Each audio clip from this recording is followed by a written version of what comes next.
Attention, the press briefing will begin in 2 minutes. The press briefing will begin in 2 minutes. Thank you.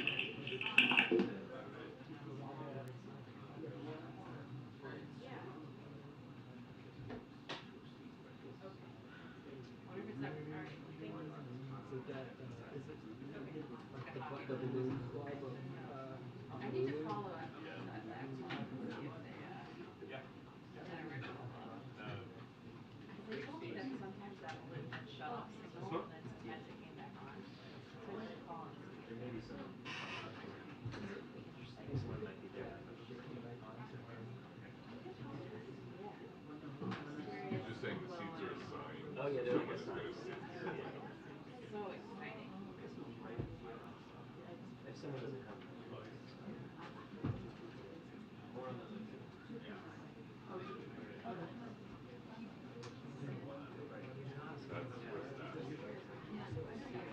You can say that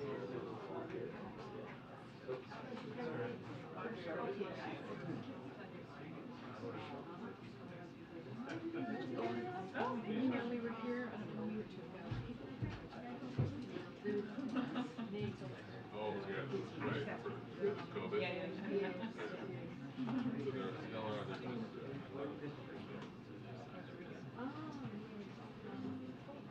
I'm sorry. Bear with that news.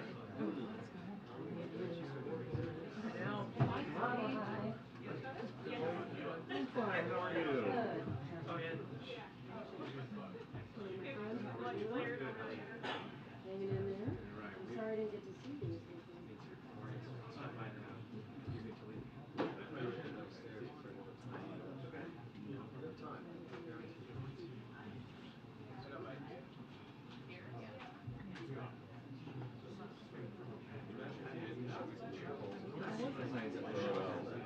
Before and after.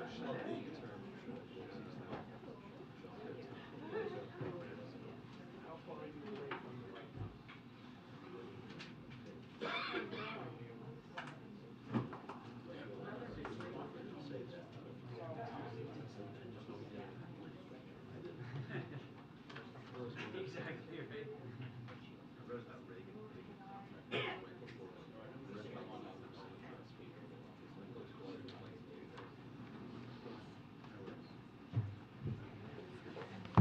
Hi, everybody. Hi. Join us, Ouija.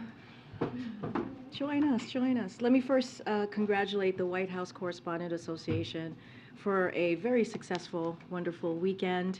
I want to also thank the president, she's not here today, Tamara Keith, for her wonderful speech and a wonderful event and evening. And with that, I'll start. On Friday evening, a 9-year-old child was murdered along with 4 others in yet another shocking, horrific act of gun violence in America, this time in Cleveland, Texas. 2 of the women killed were discovered on top of surviving children and appeared to be shielding them from gunfire. In all, 5 people were murdered by an individual armed with a powerful AR-15 style rifle. As the manhunt for the suspected assailant continues, we urge the public to heed all guidance from law enforcement officials and stay safe. Federal law enforcement agencies have been providing assistance and support to local law enforcement as they work to respond to this tragedy and locate the suspect. The president was briefed on the shooting on Saturday morning, and he and the First Lady are praying for those killed in the attack, for their surviving loved ones, and for the broader Cleveland community. But the president believes prayers alone are not enough. Congress must act, because what makes tragedies like this one all the more heart-wrenching is the fact that it is entirely within our power to take these weapons of war off our streets. The majority of Americans and the majority of gun owners support common sense measures to reduce gun violence. The president continues to believe that Congress must act without delay. It's not too late to save lives and prevent the next mass shooting. Now, as you all know, this afternoon, the president and the First Lady welcomed His Excellency Ferdinand R. Marcos, Jr., President of the Republic of the Philippines, and First Lady Luis Arnetta Marcos to the White House. The president is currently hosting President Marcos for a bilateral meeting The two leaders will announce a range of new opportunities to deepen business, investment, and infrastructure cooperation, invest in the clean energy transition and the fight against climate change, and to cooperate on education and human rights. The President will also reaffirm the United States' ironclad commitment to the defense of the Philippines, including in the South China Sea. And the leaders will discuss our country's work to modernize the U.S.-Philippines alliance. They will also discuss regional matters and coordinate on effort to uphold international law and promote a free and open Indo-Pacific. We'll have a fact sheet out later this afternoon on the specific deliverables we're announcing as part of this visit, as well as a joint statement from the two leaders. And finally, President Biden issued a presidential proclamation declaring May Mental Health Awareness Month to honor the tens of millions of Americans living with mental health conditions and celebrate their loved ones and the mental health professionals who provide them with the care they need. Tackling the mental health crisis is a key priority for the President, who outlined his plans to tackle our mental health crisis in his first State of the Union address. He called for major transformation in how mental health is understood, accessed, treated, and integrated in and out of healthcare settings. As part of that effort, this administration has launched 988, a national suicide and crisis lifeline that people can call if they are faced with a crisis, and a separate maternal mental health hotline to help mothers navigate mental health issues. Passed historic laws that further require insurers to cover mental health care, hired tens of thousands of school-based mental health professionals, expanded access to mental health care for service members and veterans, and provided historic resources to expand access to prevention and treatment for mental health and substance use disorders. Now, to kick off the month, HHS launched findsupport.gov, a website that people can go to find resources and help you or someone you know is experiencing a mental health challenge. And yesterday, U.S. Surgeon General Vivek Murthy also announced in a New York Times op-ed that his team will launch a national framework to rebuild social connection and community in America. Mental health challenges can affect anyone regardless of race, gender, politics, or income. The President has said that we are all in this together. So this month and every day, let's all take care of ourselves and our loved ones. Together, we will keep fighting to get everyone access to the care they need to live full and happy lives. And last week, President Biden issued a presidential proclamation declaring Mental Health Awareness Month, as I mentioned already, and I also mentioned the Vivek Murthy New York Times. The last thing I want to say is mental health challenges can affect anyone regardless of race, gender, politics, or income, and the COVID-19 pandemic made challenges for many people even harder due to isolation and trauma. If you are facing a crisis, dial 988 to reach immediate and confidential help 24 hours a day, 7 days a week, or visit findsupport.gov. The President had said that we are all in this together, as I mentioned already. And so with that, Darlene, please kick us off. Thank you. 2 questions. What is the White House view of Speaker McCarthy's visit to Israel, especially given that the issue of judicial overhaul there has not been resolved? And can you also say, I know the Speaker and the President haven't spoken about budget issues, but did the White House brief Speaker McCarthy before his trip, or any officials? I don't have we don't have any readout or engagement to read out at this time. Look, I'm not going to get into the Speaker's trip or to Israel. As we know, that is not unusual for a Speaker to travel outside of the country, to travel to a country like Israel. We have seen comments that the Speaker has made, and so we'll let him speak to his intentions, but I'm not going to dive into the trip more broadly. That's something for the Speaker to speak to. On the visit of President Marcos, can you talk a little bit about, he arrived at the South Portico, there was an honor guard. Some leaders come here and they come through the West Wing entrance. Others get a grand arrival like the South Korean president did last week. President Marcos seems to be somewhere in the middle. What message is the president trying to send Look, I want to with be, that welcome? I want to be very clear. This meeting that the bilat that they're currently happening between the two heads of states, it's about strengthening our important alliance with the Philippines, which has been a force for peace and stability in the Indo-Pacific for over 70 years. You know, our work together will allow our alliance to operate more effectively, not only for the defense of the Philippines, but for the good of the region, such as the respond to natural disasters. As I mentioned at the top, climate change is important as well. We have shared with the Philippines for decades common interests, values, and commitment to regional stability and security. Every trip is different. This one, as you just laid out, the welcoming was different. I don't have anything specific to any explanation. As you know, there is a lot of conversation, diplomatic conversation between the two governments when they come visit, and what the agenda is going to be, how the different, what the itinerary is going to look like. I just don't have anything specific to your question, Darlene. Okay. On First Republic, is this it? Are you bracing for more banks to fail?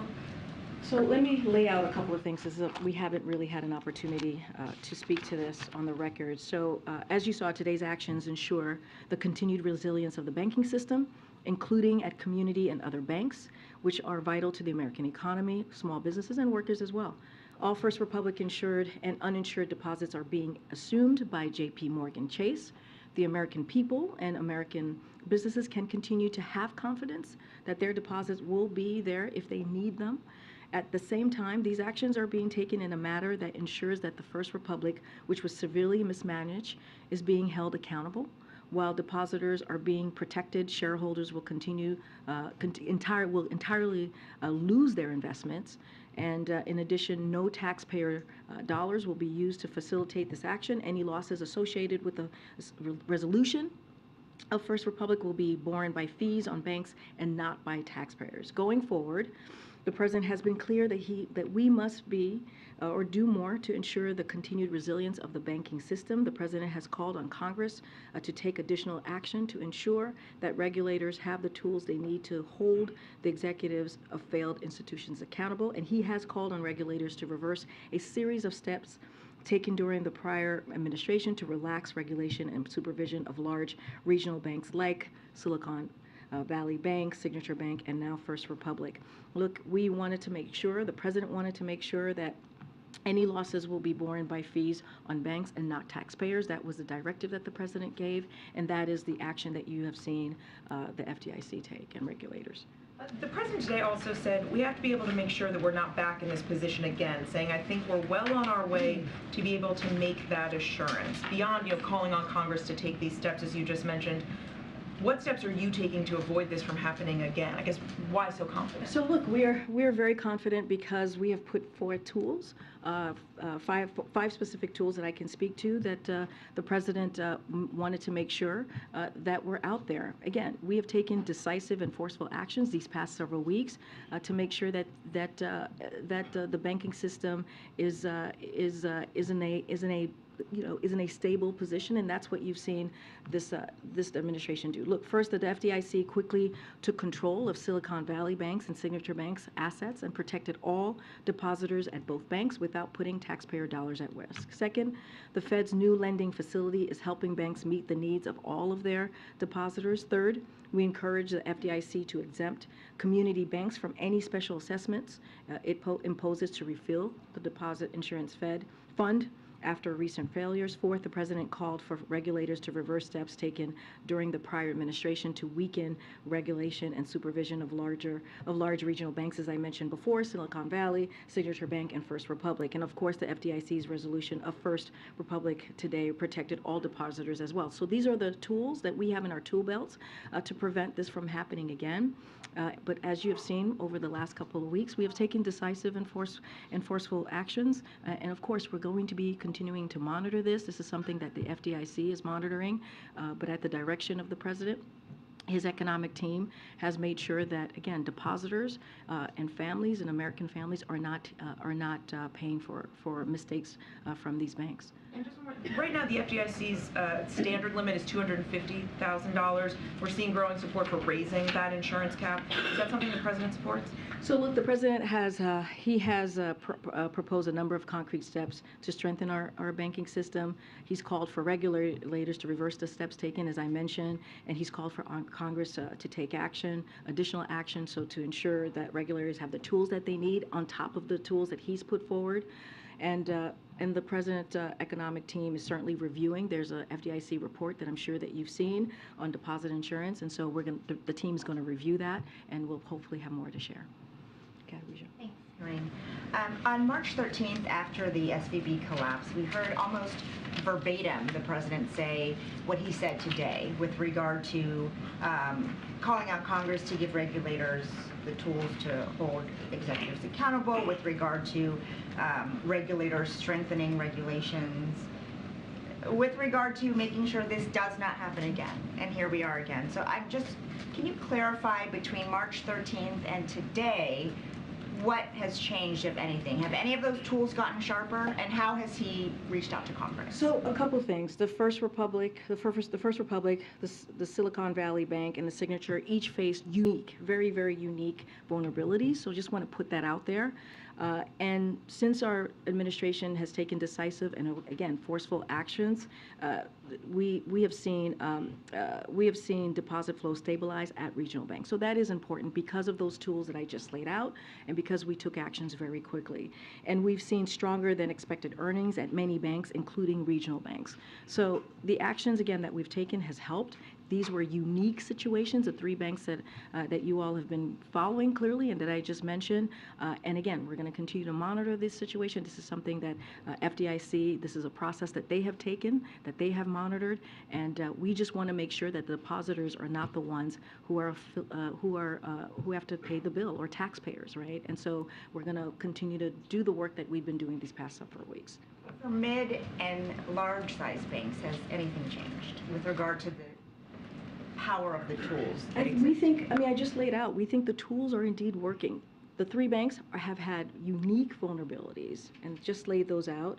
We've seen deposit flow stabilize at regional banks, but we also seen stronger than expected earnings at many banks that include the regional banks. So we see that the process that has been put in place, the tools that have been put in place, has actually been working. This is not 2008. This is a very, very different time than 2008. One more on the debt ceiling, because McCarthy and Speaker McCarthy, I should say, reiterated yet again that we will not pass a debt ceiling that just raises it without doing something about our debt, talking about the need for negotiation. I know your position that that this is the Republicans' burden, right, to raise the debt ceiling. But it's the president's economy. So is he not going to have a meeting with McCarthy until McCarthy gives in? Do you think McCarthy is bluffing here? The president is prepared to talk about budget and appropriations process. That's what we have said. We are not a deadbeat nation. The president said that. You heard directly from him moments ago. And the president said he's happy to meet with McCarthy, but not on whether or not the debt limit gets extended. That's not negotiable. We are continue to be very firm about that, to be very clear. The president, again, said this himself. Look, what they are proposing would hurt every American and cost 6 million jobs and threaten Social Security, Medicare, Medicaid payments. That's what they're threatening. That's what the American economy, that they're saying that they're going to hold hostage. And again, Congress must act. It is their constitutional duty. We've been very clear on what we will negotiate about, which is appropriations and the budget. But we just are going to be very clear. They must act and do their constitutional duty on this. All right, thanks, Karine. Back on the topic of banking, when was President Biden informed about the deal? And was he concerned at all about the fact that it makes J.P. Morgan bigger?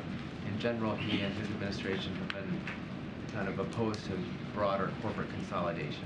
Yeah, both good questions. Look, the president has been briefed regularly since the failure of the Silicon Valley Bank and Signature Bank, including the possibility that resolution of this institution could ultimately be necessary. So he has been, again, regularly briefed on this and will continue to be as he's directed his economic team to make sure that, again, taxpayers do not pay for this. And there's a process in place which we've seen from the FDIC. Look, FDIC has a statutory obligation to choose the path that it's least cost to the deposit insurance fund, and that's what they did here. It was necessary to ensure continued resilience of the banking system and to do so at no cost to the taxpayers. But more broadly, no recent administration has done more to promote competition, address concentration process across industries. We value the community bank model, which provides robust competition to larger banks and provide banking services to communities that might otherwise not get service. Again, that's why we've encouraged the FDIC to exempt community banks from any special assessments it opposes to refill the deposit insurance fund after recent failures. This is an FDIC process as it comes to bids and selling, and that is the obligation, and that's the path that they've taken. A separate topic was is the United States, is the President aware of the Vatican's efforts to create a peace deal between Ukraine and Russia? We are aware, just don't have any comments on that, and I'll just leave it there. Lastly, is the President tracking the negotiations with the writers union in California? He's a union guy. Yes. Looks like they're heading towards a strike. So not going to speak to any specific case, as we normally don't do from here, especially as it relates to a strike. As you just said, he's a union guy. You saw him just last week in front of labor leaders, 3,000 of them, and so he's a strong supporter of workers' rights to strike, but just not going to speak directly to this particular strike. Thanks, Karine. Given the fact that Democrats control the Senate, is there a reason the President hasn't asked Senate Majority Leader Schumer to put a clean debt ceiling increase on the floor? Maybe start the process or get action as you're talking about? So look, as I've said many times before, or as you know, the President has had conversations with Leader Schumer, Senator Schumer, and also Minority Leader Jeffries. They've talked several times, but it doesn't stop us from saying what House Republicans should have done, right? Which is put forth and focused on the debt ceiling. Let's be very clear. What their plan they put forward is going to do. It's going to hurt Americans. It's going to throw the economy into chaos. That's what they've proposed. When you think about the 22% cuts on programs that Americans truly need to make ends meet, that's what they put forward. And so we're going to continue to call that out. Congress must act. It is something that they've done 3 times before in the last administration. It is their constitutional duty. As far as to your question on Leader Schumer, I leave him to the process on how to move forward with the Senate, but we've been very clear on what Congress needs to do. Following up on something we talked about last week, you made a very declarative statement about Americans in Haiti, Americans in Sudan had about 24 to 48 hours. There was a period there. You made very clear that if they wanted to leave, they should move in that period of time. Since that time, did you see an uptick in efforts? I know 2 convoys have left in terms of the effect that they have had and kind of what you guys are seeing going forward. So, as you know, there's been the Department of State reports that the U.S. government has assisted in the departure of nearly 1,000 American citizens since the start of this crisis.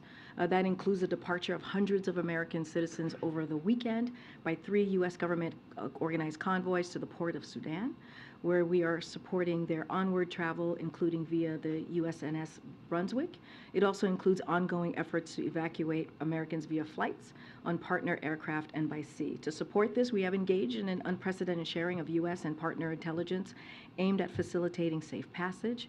We have deployed U.S. intelligence, surveillance, and reconnaissance assets to support both U.S. government-led and partner-led air and assets to and land evacuation routes as well. Americans are using these routes. The environment is fluid, and Americans do not always contact the U.S. government before their departure, so we cannot give a precise number of Americans.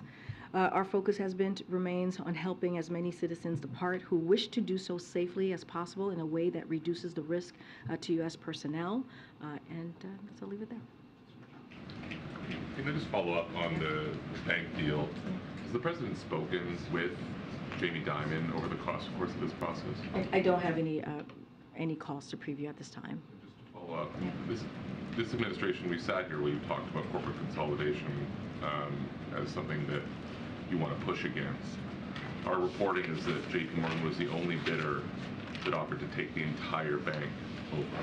The administration, I just want to be clear, you support that because it was the only option, or you support that because it was the best I mean, look, option? no, I totally understand the question. This is an FDIC process, and these decisions are made by the FDIC about the bids and ultimate sale. In this particular instance, with First Republic, so this is something that they run.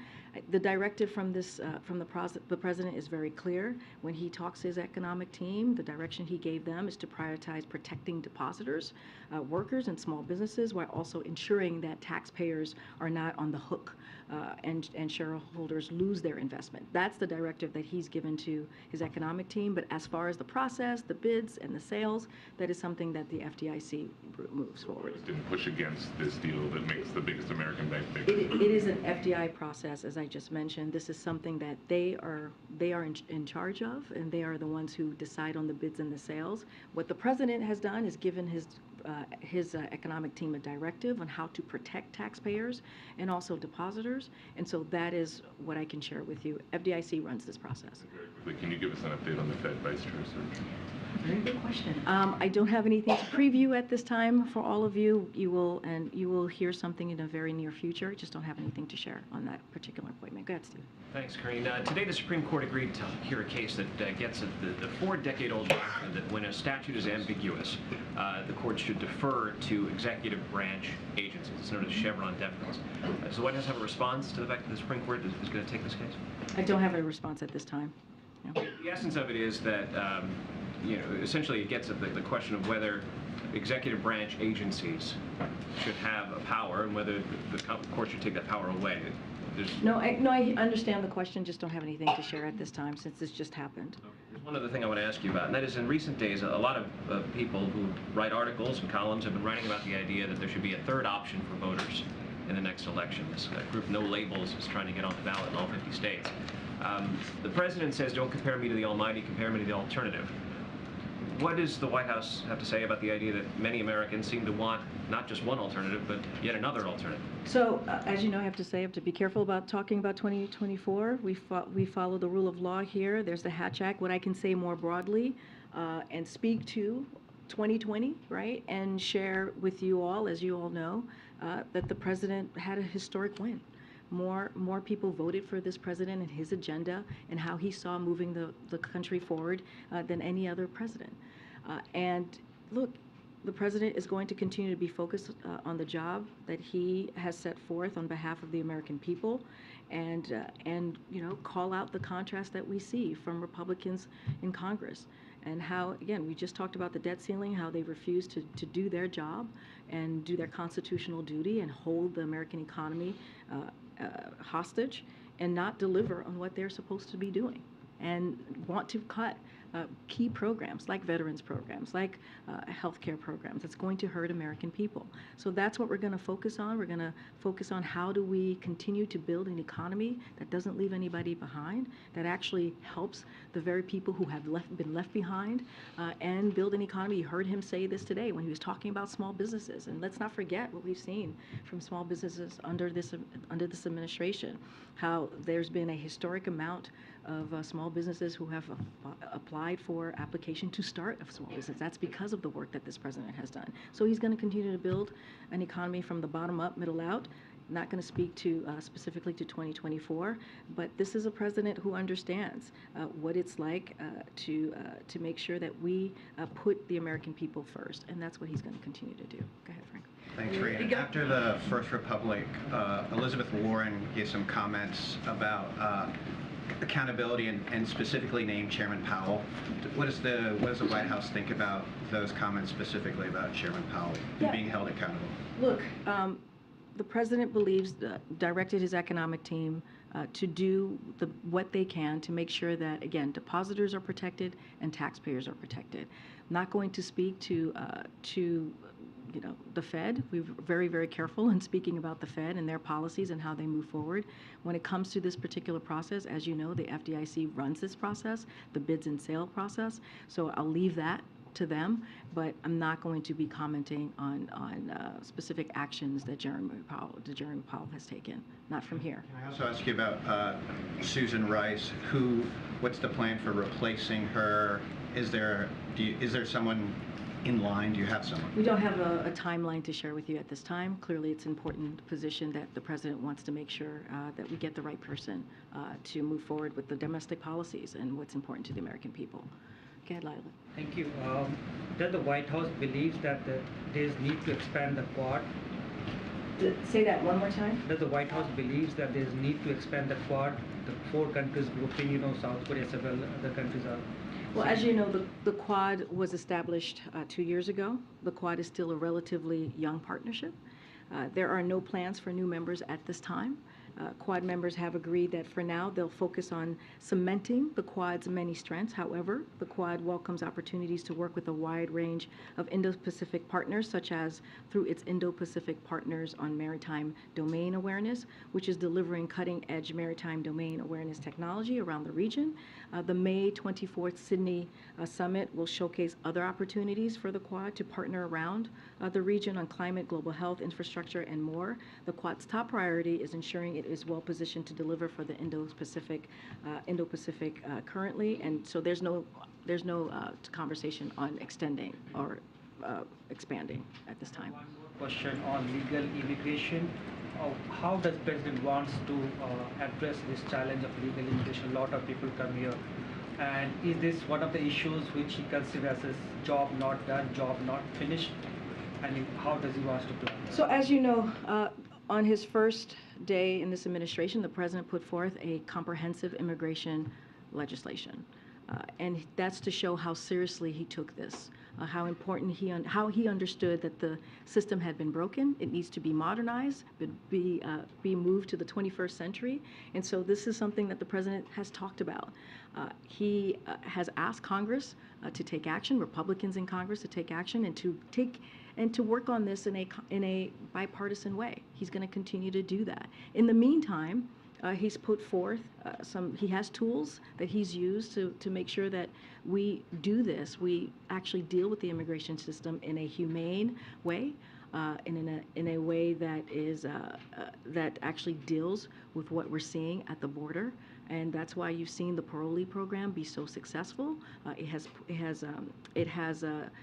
when it comes to illegal migration, you've seen it come down by more than 90%, and that's because of the actions that this president has taken. But we know that more action needs to be taken. So it has to be legislative action. We're going to continue to call Congress to do that, and so this is important to this president. On day one, he put forth a legislation to move forward on this. The Republicans are to be blamed for this? Well, as we've seen, Republicans have continued to use this as a political stunt, a political tool, and not actually come to the table to have a conversation on how to protect dreamers and farm workers. More immigration judges and asylum officers are needed. More funding for border security are needed. This is something that we have put forward in that legislation, and so much more. And they don't want to do that. They want to do political stunts, as we've seen from governors and mayors across the country.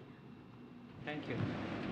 Excuse me, regarding the visit of President Biden to Israel to celebrate an anniversary of 75 years, his visit will include Palestinian territories, and the celebration of Israel established 75 years will not impact the Palestinian. They consider it Nakba treasury for them. Wait, I'm sorry, can you start again? What was the beginning of your question? About the visiting of President Biden to Israel to celebrate 75 years of establishing Israel. I don't have a trip to you mean an upcoming trip? Future trip. Oh, we don't have anything to share at this time on a trip to Israel. As you know, the president went to Jerusalem over the summer, had a very productive trip when we were there to talk about the Middle East and stabilizing the Middle East and continuing the the very strong relationship that we have with Israel, as you just mentioned, decades of partnership that we have there, but I just don't have anything to read out on a trip to celebrate the 75th anniversary.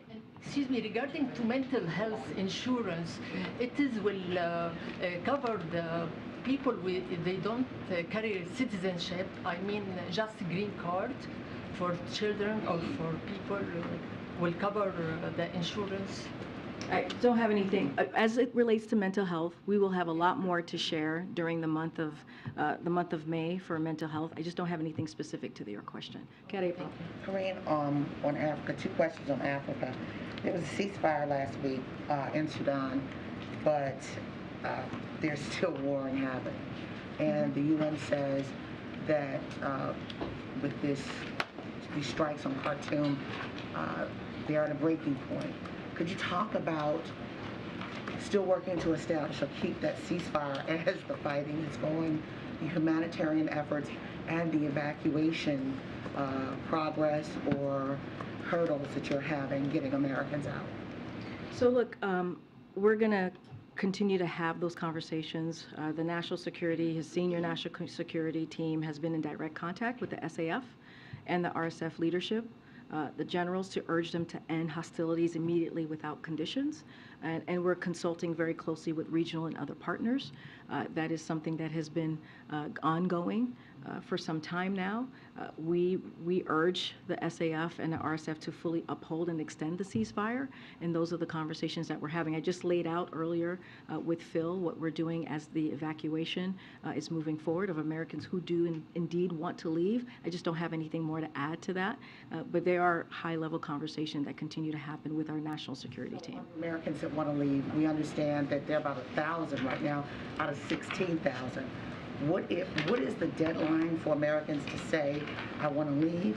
And what are the efforts going to be if they change their mind, if there is a deadline and they change their mind and war happens? Look, all I can say, the environment is fluid, and Americans, as we all know, do not always, and I just mentioned this to Phil, contact the U.S. government before their departure, so we don't have a precise number. Again, it's very fluid, but I just laid out that there's been about 1,000 departures. No, I understand 1,000 American citizens, but again, the numbers are fluid. This is the number that we do know of. Again, it's fluid. Not every American who's there tells us when they're leaving. And our focus has been and remains helping as many U.S. citizens as possible who want to depart, who wish to do so safely as possible in a way that reduces the risk as well. So that's going to be our focus. And last question on Africa. Pretty much many of the administration officials have traveled to Africa, to include the vice president. Mm-hmm. You said the president was going to travel at the end of the year. Do you have anything new to tell us, and where could he possibly be headed to? So as you've seen this commitment from this administration on Africa, you were there and covered the Leaders Summit that we had back in December. So there is a strong commitment to the continent. As you just mentioned, the Vice President went. We've seen secretaries of different of agency go to Africa as well, and the First Lady went to the continent as well and visited and shared our commitment to the continent. I don't have any date or any location, specific country that the President will be visiting in the continent, but as we have said many times, the President does plan to travel sometime this year. When we have an update, we certainly will share it with all of you. Thanks, Karine. 2 topics. First, you had indicated earlier that the President is prepared to talk about the budget appropriations process, and that he'd be happy to meet with Speaker McCarthy, but not on whether the debt limit is raised. Has the White House done anything to reach out to the Speaker to begin that conversation over the budget? And what happens if he does want to talk about the debt limit in concert with that discussion? I mean, we've been very clear, Matt. We've been very clear that what they have put forward, look, it's not a plan. It's a recipe for economic catastrophe. That is what they have put forward. They're putting the wealth and the foreign bondholders, including billionaires and banks in China, over working Americans. Treasury Secretary Yellen said their proposal is effectively a default. And so it would throw the country into chaos. And a couple of things here. The Chamber of Commerce has said prioritization would have catastrophic economic consequences. Economists to Republicans, Senators Portman, Rubio, and Romney called it a really bad idea and a disaster. Even Trump's Treasury Secretary said it doesn't make sense what they put forward. The only way to avoid this kind of economic disaster is for Congress to do its job and prevent default. And we've been very clear about that, not to put a half-baked idea, as they have done, and schemes that hurt the American people. And so that's what we're calling out. When you think about the 22% cuts on veterans and Meals on Wheels and, and other important key programs that help Americans, put meals, make the ends meet, that's something that is not acceptable. And so they need to do their job, their constitutional duty, as you've heard us say over and over again, and deal with the debt ceiling and not put 6 million jobs on the line. So it sounds like no meeting in the works.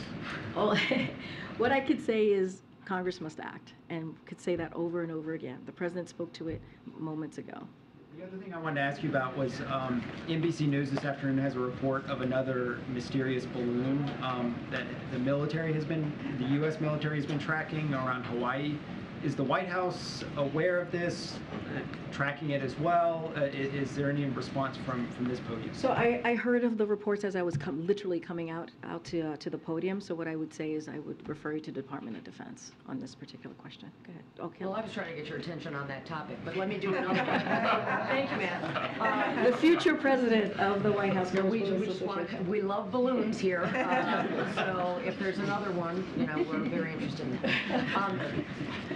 So we'll ask you about that again at a future time, and we'll follow up on that. Sure. On the matter of the president's concerns about the bank today and the debt ceiling, do you see a line of convergence at some point in which the public's concern about is there a frailty in the banking system that can produce more uncertainty, and what you've talked about with debt ceiling potentially triggering cataclysmic events for the economy if that's not resolved?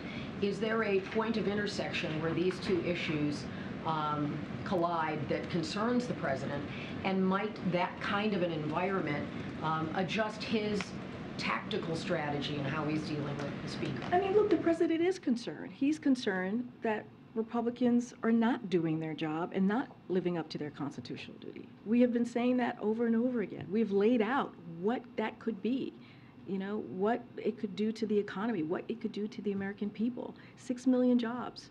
I just laid out what economists, experts have said specifically about their plan and how it will essentially lead to a default. Look, the president needs and the American people needs Congress to act. This is something that we've never been a deadbeat nation, something the president said before. This has never happened before. And I understand more direct engagement perhaps change the dynamic. I mean, I think, by the president speaking every day on this issue, answering questions, he's speaking directly to Congress, speaking directly to Republicans. They know where the president stands. They know by what he has said over and over again for months that they need to do their job.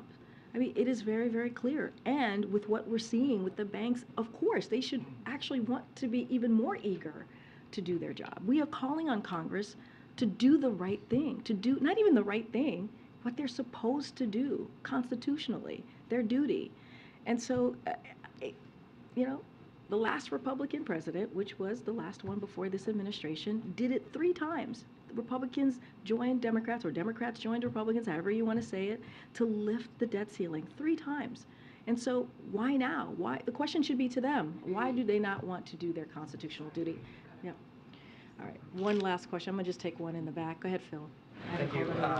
Another one on the banking issue. I'm wondering what the president's message is to members of Congress who might see the current banking shakeup or future banking troubles as an opportunity to make a buck. Because, for instance, we've already seen some members of Congress who have had what seems like particularly good luck offloading shares of First Republic Bank and turning around and buying shares of J.P. Morgan. Look, I'm not going to speak directly to that. I have not seen those reports. I get what you're saying. What we will continue to say is that The president is going to make sure that it's not the taxpayers that have to pay for this or lose on this. We want to make sure that they're protected. Depositors, families, small businesses, we've been very clear, and it does not protect investors. First Republic shareholders and bondholders will lose their entire investments. That's what the president has directed his economic team to do. FDIC runs this process, and I'm just going to leave it there. But the president has been really, really clear. No taxpayer money is being used to cover cost for this resolution, and he wants to make sure that they are protected and that the mismanagement of these banks, like for example, First Republic, is being held accountable. And so that's our focus right now. I'm just not going to speak to any kind of hypotheticals that you're laying out for me. Has been very clear when it comes to the wealthy that they should pay their fair share, that they should not skirt, tax law.